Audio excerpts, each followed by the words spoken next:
Mr. Forbes.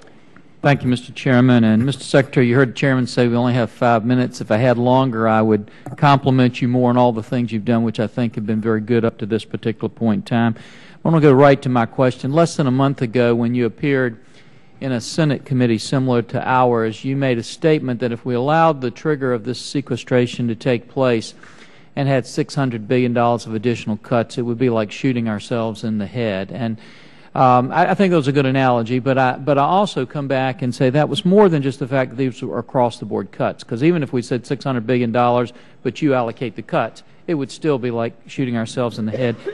But I took it from that what you really mean is that for us to ask to make $600 billion of additional cuts to defense before we've done a strategic analysis and review would be perhaps reckless, irresponsible, even dangerous to the country. Is that a fair depiction?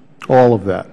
If that is the case, Mr. Secretary, then would it not also be reckless, irresponsible, and dangerous for us to do the $450 billion of cuts we've already done before we did a strategic review and analysis in the same way? And if not, differentiate for me the two.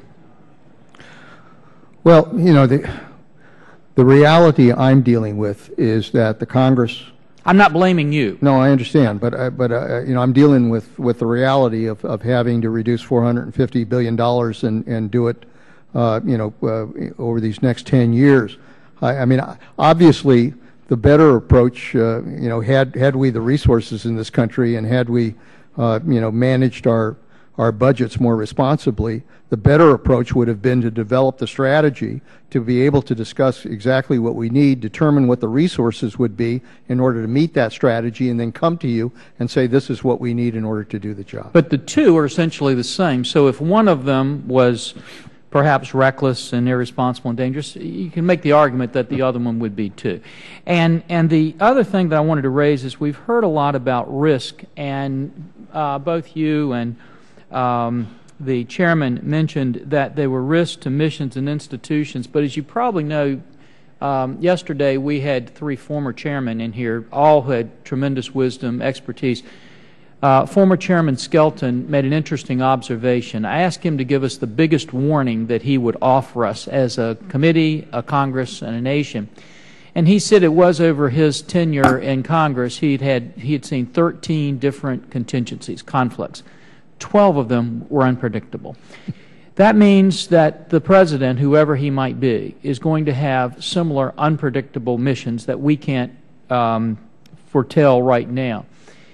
When we talk about acceptable risk, isn't it true that we're not just talking about risk to the mission or the institution, but we're talking about risk to the men and women's lives who are performing those missions if we make those and we're wrong? You're absolutely right. Good. With that, Mr. Chairman, I yield back. Thank you both for your service to our country and for being here today.